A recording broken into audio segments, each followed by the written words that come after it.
الحمد لله رب العالمين والصلاة والسلام عليك يا خاتم الأنبياء والمرسلين أما بعد فأعوذ بالله من الشيطان الرجيم بسم الله الرحمن الرحيم السلام علیکم ورحمۃ اللہ تعالی وبرکاتہ۔ آج ہمارا درس ترجمہ کنز الایمان اور تفسیر خزائن العرفان کا لیسن نمبر 8 ہے۔ اس کے اندر سورہ بقرہ کی آیت نمبر 91 سے 105 تک انشاءاللہ ہم لوگ سننے سمجھنے کی جو ہے اور اس کو پڑھنے کی سعادت حاصل کریں گے۔ آغاز کرتے ہیں۔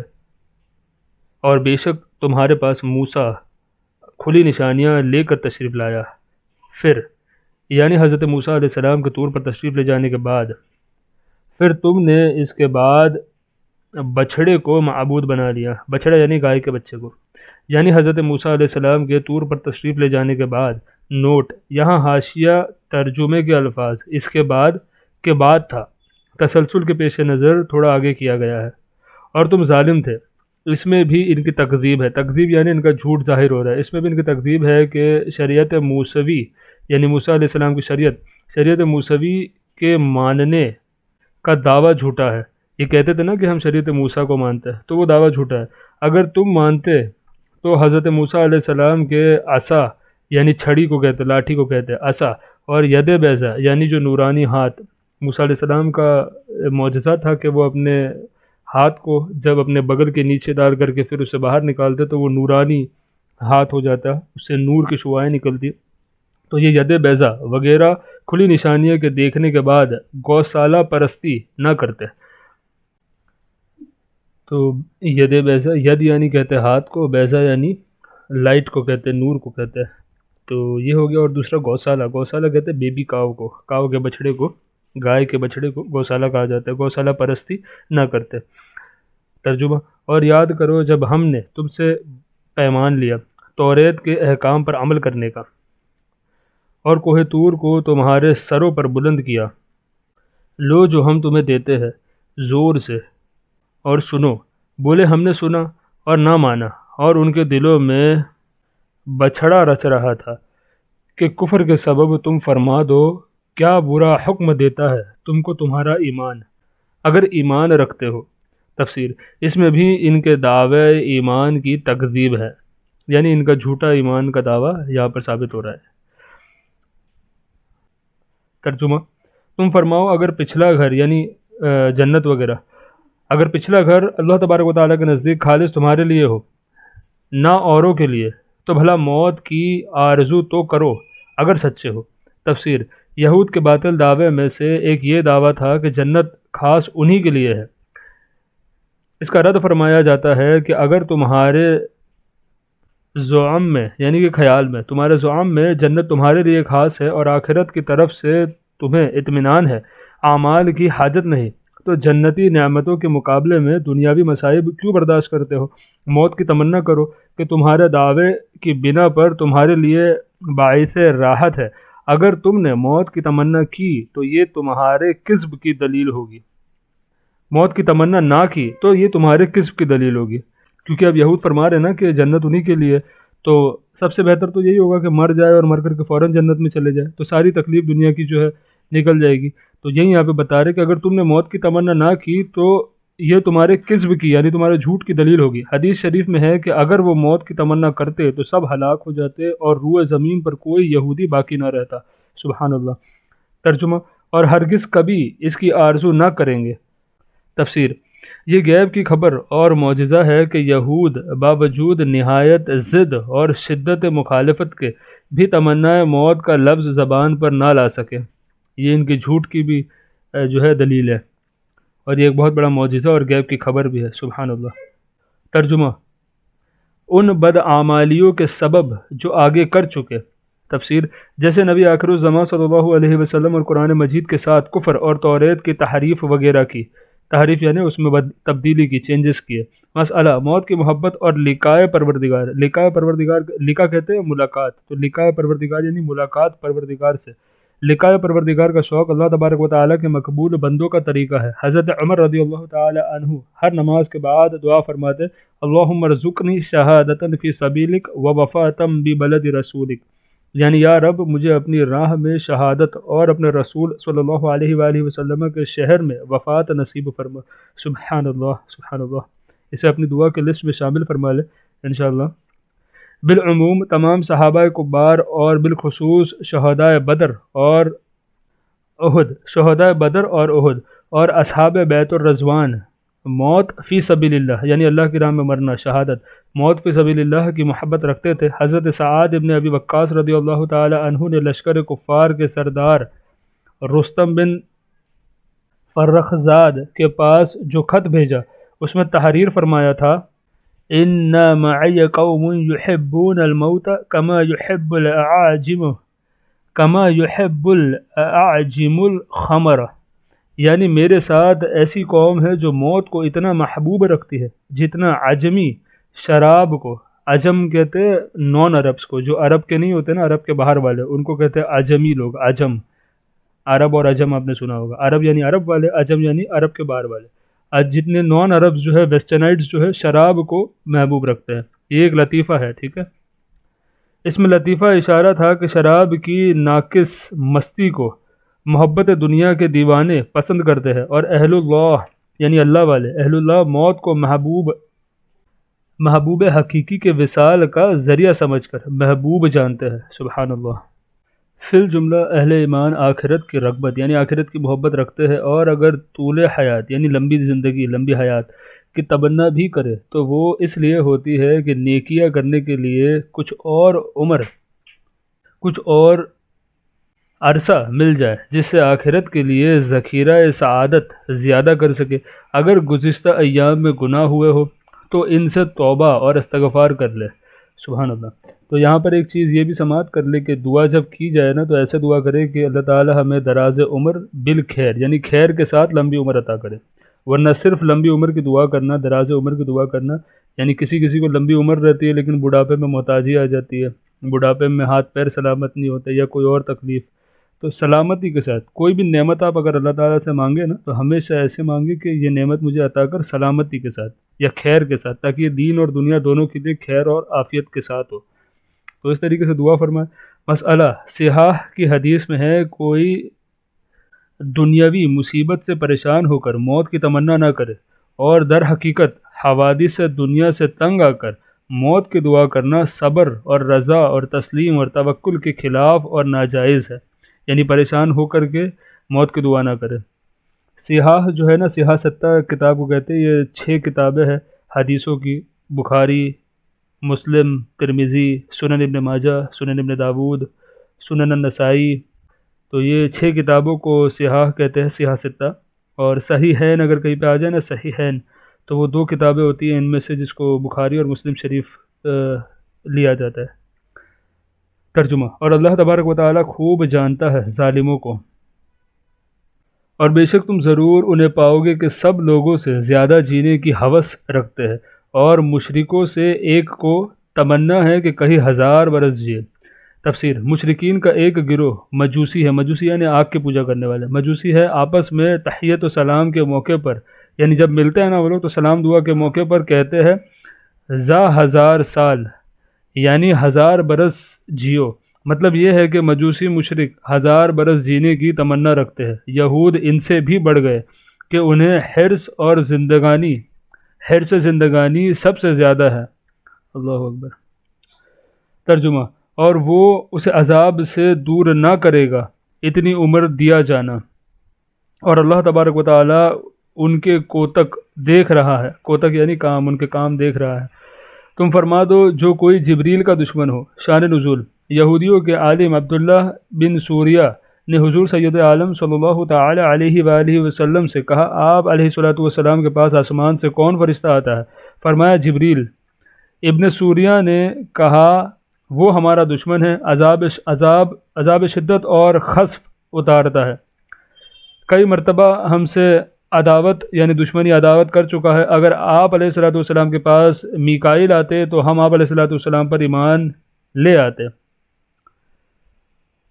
ترجمہ: تو اس نے تو تمہارے دل پر اللہ تبارک و تعالیٰ کے حکم سے یہ قرآن نے مقدس اتارا، اگلی کتابوں کی تصدیق فرماتا اور ہدایت اور بشارت مسلمانوں کو۔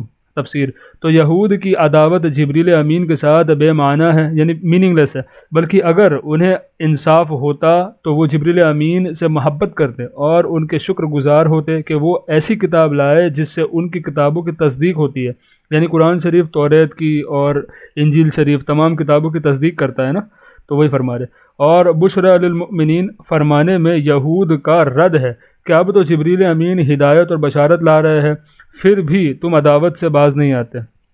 یہود کہہ رہے تھے نا کہ وہ عذاب لے کر کے آ رہے، خس پر اتار رہے، یعنی ارتھ کویکس وغیرہ یہ ساری چیزیں ہو رہی ہے، تو اب تو جبریل امین جو ہے بشارت اور قرآن مقدس کی آیتیں لے کر کے آ رہے ہیں، اب تو ان کو باز آ جانا چاہیے۔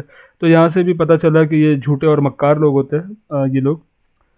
تو قرآن شریف کی تفسیر میں یہ مسئلہ بتایا گیا ہے۔ فرمانے میں یہود کا رد ہے کہ اب تو جبریل امین ہدایت اور بشارت لا رہے ہیں، پھر بھی تم یعنی کہ یہود عداوت سے باز نہیں آتے۔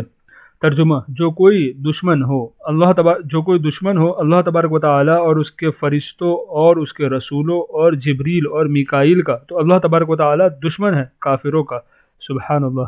تفسیر اس سے معلوم ہوا کہ انبیاء علیہ السلام و ملائکہ علیہ السلام کی عداوت کفر اور غضب الہی کا سبب ہے، یعنی ان سے دشمنی کرنا، اللہ تعالیٰ کے نبیوں سے اور ملائکہ فرشتوں سے دشمنی کرنا کفر ہے اور غضب الہی کا سبب ہے، اور محبوبان حق سے دشمن خدا جل وعلا سے دشمنی کرنا ہے، یعنی یہ جو اللہ کے ولیوں کے ساتھ دشمنی کرتا ہے نا، اللہ تعالیٰ ان سے دشمنی کرتا ہے، اور محبوبان حق یعنی اللہ تعالیٰ کے محبوبوں سے دشمنی خدا جل وعلا سے دشمنی کرنا ہے۔ ترجمہ اور بے شک ہم نے تمہاری طرف روشن آیتیں اتاری۔ تفسیر شان نزول یہ آیت ابن سوریہ یہودی کے جواب میں نازل ہوئی جس نے حضور سید عالم صلی اللہ تعالی علیہ وآلہ وسلم سے کہا تھا کہ اے محمد آپ علیہ الصلوۃ والسلام ہمارے پاس کوئی ایسی چیز نہ لائے جسے ہم پہچانتے، اور نہ آپ پر کوئی واضح آیت نازل ہوئی جس کی ہم اتباع کرتے۔ ترجمہ اور ان کے منکر نہ ہوں گے مگر فاسق لوگ۔ تفسیر ترجمہ اور کیا جب کبھی کوئی عہد کرتے ہیں ان میں ایک فریق اسے پھینک دیتا ہے، بلکہ ان میں بہتروں کو ایمان نہیں۔ تفسیر شان نزول یہ آیت مالک بن سیف یہودی کے جواب میں نازل ہوئی جب حضور سید عالم صلی اللہ تعالی علیہ وآلہ وسلم نے یہود کو اللہ تبارک و تعالی کہ وہ عہد یعنی وہ وعدے یاد دلائے جو حضور صلی اللہ علیہ وآلہ وسلم پر ایمان لانے کے متعلق کیے تھے۔ کنہوں نے؟ یہودیوں نے جو وعدے کیے تھے وہ کیے تھے، تو ابن سیف نے عہد ہی کا انکار کر دیا، اس نے کہا ایسے کوئی عہد ہی نہیں ہے، معاذ اللہ۔ ترجمہ اور جب ان کے پاس تشریف لایا اللہ تبارک و تعالیٰ کے یہاں سے ایک رسول یعنی سید عالم محمد مصطفیٰ صلی اللہ تعالی علیہ وآلہ وسلم، ترجمہ ان کی کتابوں کی تصدیق فرماتا۔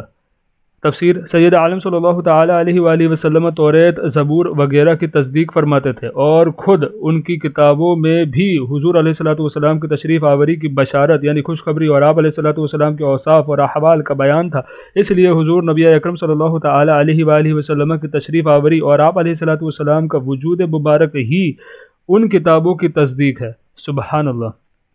یعنی کیونکہ سرکار کا ذکر ان میں موجود ہے، سرکار اب آ گئے ہے نا، بشارت ان کو مل گئی اس چیز کی، ان کو پتہ چل گیا سرکار آ گئے، تو سرکار کا آنا ہی ان کتابوں کی تصدیق بھی ہو گئی اس سے، تو حال اس کا مقتضی تھا، یعنی یہ تقاضا کرتا تھا کہ حضور نبی اکرم صلی اللہ علیہ وآلہ وسلم کی آمد پر اہل کتاب کا ایمان اپنی کتابوں کے ساتھ اور زیادہ پختہ ہوتا، مگر اس کے برعکس انہوں نے اپنی کتابوں کے ساتھ بھی کفر کیا۔ صدی کا قول ہے کہ جب حضور نبی اکرم صلی اللہ تعالی علیہ وآلہ وسلم کی تشریف آوری ہوئی تو یہود نے توریت سے مقابلہ کر کے توریت اور قرآن کو مطابق پایا تو توریت کو بھی چھوڑ دیا، اللہ اکبر۔ ترجمہ تو کتاب والوں سے ایک گروہ نے اللہ تبارک و تعالیٰ کی کتاب اپنے پیٹھ پیچھے پھینک دی، اللہ اکبر۔ تفسیر یعنی اس کتاب کی طرف بے التفاتی کی۔ سفیان بن عیینہ کا قول ہے کہ یہود نے توریت کو حریر اور دیبا کے ریشمی غلافوں میں یعنی ریشمی کور میں، سلک کور میں، ریشمی غلافوں میں زر و سم کے ساتھ مطلع اور مسجن کر کے رکھ لیا اور اس کے احکام کو نہ مانا، یعنی اچھے سے پیک کر کے ان لوگوں نے اس کو رکھ دیا لیکن اس کے احکام کو نہیں مانا۔ اور آج کل افسوس کے ساتھ ہمارے بھی کچھ مسلمان بھائی ایسے، بہت سارے ایسے ہیں جن کے گھر میں قرآن شریف جو ہے بہت اچھے اچھے غلافوں میں، اچھے اچھے کور میں، اچھے اچھے کیسز کے اندر، اور بڑے خوبصورت انداز میں سجا کر کے اس کو اتنا اوپر رکھ دیا جاتا ہے کہ کبھی جو ہے اس تک ہمارا ہاتھ ہی نہ پہنچے، الیاذ باللہ۔ تو اس چیز سے ہمیں پرہیز کرنا چاہیے، یعنی غلاف کور آپ لگائیں، بالکل لگائیں، بہت اچھی چیز ہے، مہنگے سے مہنگا جتنا آپ افورڈ کر سکتے ہیں، آپ کی عقیدت ہے وہ، آپ اسے کریں، لیکن اس میں بھی حد سے آگے نہ گزرے۔ اچھا کور لے، ساری چیزیں اچھی طریقے سے کرے، لیکن اس کو پڑھے بھی، اس کا استعمال بھی کرے، کیونکہ وہ پڑھنے والی کتاب ہے۔ ترجمہ: گویا وہ سچے گویا وہ کچھ علم ہی نہیں رکھتے۔ تفسیر: ان آیات سے معلوم ہوتا ہے کہ یہود کے 4 فرقے تھے۔ ایک توریت پر ایمان لایا اور اس نے اس کے حقوق کو بھی ادا کیا، یہ مومن اہل کتاب ہے، ان کی تعداد تھوڑی ہے، اور اکثرہم سے ان کا پتہ چلتا ہے کہ دوسرا فرقہ جس نے بالاعلان توریت کے عہد توڑے، اس کے حدود یعنی اس کی حد سے، اس کے حدود سے باہر ہوئے، سرکشی اختیار کی، نبذہ فریق منہم میں ان کا بیان ہے۔ تیسرا فرقہ وہ ہے جس نے عہد شکنی کا اعلان تو نہ کیا، یعنی علی اعلان انہوں نے عہد نہ توڑا، علی اعلان تو نہ کیا، لیکن اپنی جہالت سے عہد شکنی کرتے رہے، ان کا ذکر بل اکثرہم لا یؤمنون میں ہے۔ چوتھا فرقہ نے ظاہری طور پر تو عہد مانے اور باطن میں یعنی اندر سے، دل سے، باطن میں بغاوت اور عناد سے مخالفت کرتے رہے، یہ تصنع سے جاہل بنتے تھے۔ کأنہم لا یعلمون میں ان پر دلالت ہے۔ ترجمہ: اور اس کے پیرو ہوئے جو شیطان پڑھا کرتے تھے سلطنت سلیمان کے زمانے میں۔ شان نزول: حضرت سلیمان علیہ نبی علیہ الصلوۃ والسلام کے زمانے میں بنی اسرائیل جادو سیکھنے میں مشغول ہوئے تو آپ نے ان کو اس سے روکا اور ان کی کتابیں لے کر اپنی کرسی کے نیچے دفن کر دیا۔ حضرت سلیمان علیہ السلام کی وفات کے بعد شیطان نے وہ کتابیں نکلوا کر لوگوں سے کہا کہ سلیمان علیہ السلام اسی کتاب یا انہی کتابوں کے زور پر، اسی کتاب کے زور سے سلطنت کرتے تھے، نعوذ باللہ۔ بنی اسرائیل کے صلحاء اور علماء نے تو اس کا انکار کیا، لیکن ان کے جہلا تھے نا، لیکن ان کے جہلا جادو کو حضرت سلیمان علیہ السلام کا علم بتا کر اس کے سیکھنے پر ٹوٹ پڑے، انبیاء علیہ السلام کی کتابیں چھوڑ دی اور حضرت سلیمان علیہ نبی علیہ الصلوۃ والسلام پر ملامت شروع کر دی۔ سید عالم صلی اللہ تعالی علیہ وآلہ وسلم نے زمانے تک اسی حال پر رہے۔ اللہ تبارک و تعالی نے حضور پر حضرت سلیمان علیہ السلام کی برات میں یہ آیت نازل فرمائی۔ ترجمہ: اور سلیمان نے کفر نہ کیا، بے شک۔ تفسیر: کیونکہ وہ نبی، بے شک جو ہے میں نے اپنی طرف سے ایڈ کیا، کیونکہ وہ نبی ہے اور انبیاء علیہ السلام کفر سے قطعاً معصوم ہوتے ہیں، ان کی طرف سحر یعنی کہ جادو کہ نسبت باطل اور غلط ہے، کیونکہ سحر کا کفریات سے خالی ہونا نادر ہے، یعنی بہت ناممکن ہوتا ہے کہ جادو کے اندر کفری الفاظ نہ ہو، اسے ہم کالا جادو وغیرہ بھی کہتے ہیں ہمارے عرف عام میں۔ جنہوں نے حضرت سلیمان علیہ السلام پر جادوگری کا جھوٹی تہمت لگائی، لوگوں کو جادو سکھاتے ہیں، اور وہ جادو جو بابل میں 2 فرشتوں ہاروت اور ماروت پر اترا، اور وہ دونوں کسی کو کچھ نہ سکھاتے جب تک یہ نہ کہہ لیتے کہ ہم تو نیری آزمائش ہے، تو اپنا ایمان نہ کھو۔ تفسیر: جنہوں نے حضرت سلیمان علیہ السلام پر جادوگری کی جھوٹی تہمت لگائی، یعنی جادو سیکھ کر اس پر عمل اور اعتقاد کر کے اور اس کو مباح جان کر، مباح کہتے ہیں اس کام کو جس میں نہ ثواب ہو نہ گناہ، مباح جان کر کافر نہ بنے۔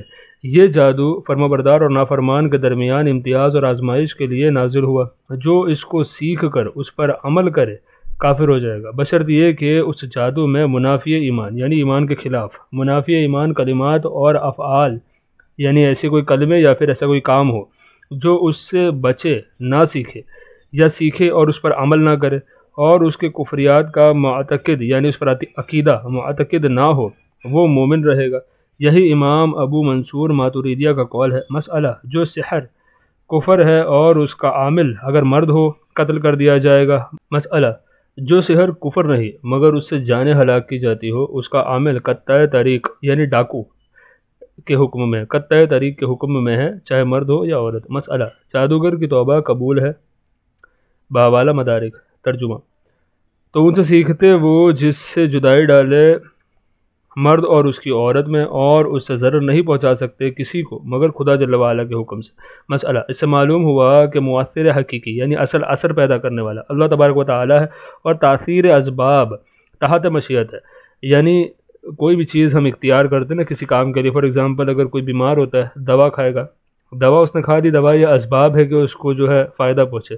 اصل اثر جو دوا میں پیدا ہوتا ہے نا، یہ اللہ تعالیٰ کے رحم و کرم سے ہوتا ہے اور اس کی مشیت میں ہوتا ہے۔ اگر مشیت میں اس کی ہوگا کہ آپ کو آرام ملنا ہے تو آرام ملے گا، اگر آپ کی بیماری بڑھنی ہے، کوئی آزمائش ہو سکتی ہے یا سزا ہو سکتی ہے یا جو ہو، اللہ تبارک و تعالیٰ بہتر جانے، لیکن یہ تمام چیز جو ہوگی اس میں تاثیر جو پیدا ہوتی ہے ہر اسباب میں، وہ اللہ تبارک و تعالیٰ کے تحت مشیت ہوتی ہے، اور وہ سیکھتے ہیں جو انہیں نقصان دے گا نفع نہ دے گا، اور بے شک ضرور انہیں معلوم ہے کہ جس نے یہ سودا لیا آخرت میں اس کا کچھ حصہ نہیں، اور بے شک کیا بری چیز ہے وہ جس کے بدلے انہوں نے اپنی جانیں بیچی، کسی طرح انہیں علم ہوتا اپنے انجام کار اور شدت عذاب کا۔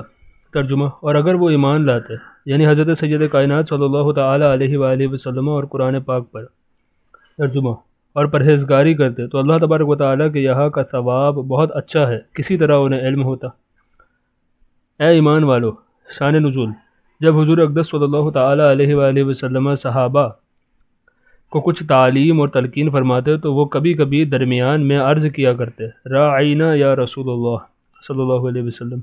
اس کے یہ معنی تھے کہ یا رسول اللہ صلی اللہ علیہ وآلہ وسلم ہمارے حال کی رعایت فرمائیے، یعنی کلام اقدس کو اچھی طرح سمجھ لینے کا موقع دیجیے۔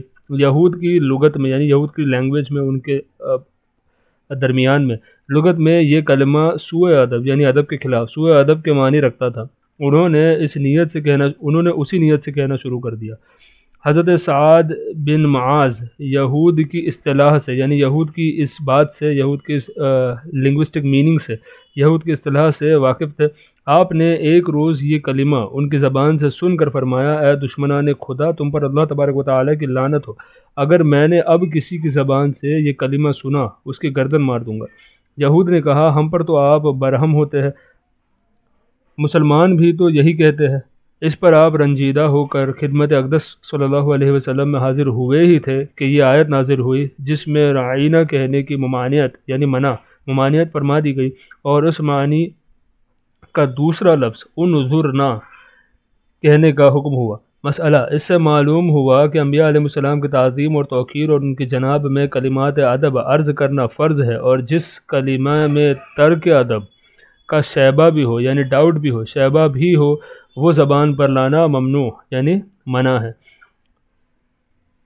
رعینہ نہ کہو اور یوں عرض کرو کہ حضور صلی اللہ علیہ وسلم ہم پر نظر رکھے اور پہلے ہی سے بغور سنو۔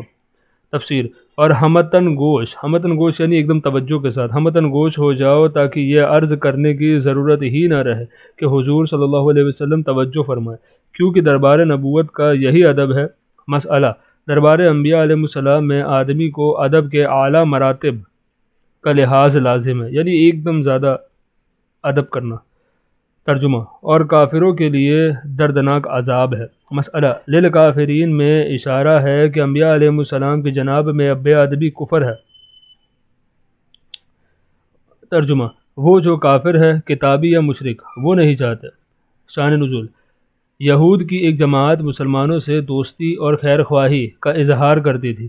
ان کی تکذیب میں یہ آیت نازل ہوئی، مسلمانوں کو بتایا گیا کہ کفار خیر خواہی کے دعوے میں جھوٹے ہیں۔ بحوالہ جمل نوٹ: یہ حاشیہ اصل میں ترجمہ میں موجود لفظ مشرک کے بعد تھا، لیکن آیت کے شروع میں لفظ ما یودو کا ترجمہ بھی ساتھ ملانے کے لیے اس کے ترجمے کے بعد یہ حاشیہ درج کیا گیا ہے۔ ترجمہ: کہ تم پر کوئی بھلائی اترے تمہارے رب کے پاس سے۔ تفسیر: یعنی کفار اہل کتاب اور مشرکین دونوں مسلمانوں سے بغض رکھتے ہیں اور اس رنج میں ہے کہ ان کے نبی محمد مصطفیٰ صلی اللہ تعالی علیہ وآلہ وسلم کو نبوت وحی عطا ہوئی اور مسلمانوں کو یہ نعمت عظمیٰ یعنی عظیم نعمت عظمیٰ ملی، بحوالہ خازن وغیرہ۔ ترجمہ: اور اللہ تبارک و تعالی اپنی رحمت سے خاص کرتا ہے جسے چاہے، اور اللہ تبارک و تعالی بڑے فضل والا ہے۔ سبحان اللہ۔ آج کا ہمارا درس جو ہے وہ یہیں پر مکمل ہوا۔ دعا کی گزارش، السلام علیکم ورحمۃ اللہ تعالی وبرکاتہ۔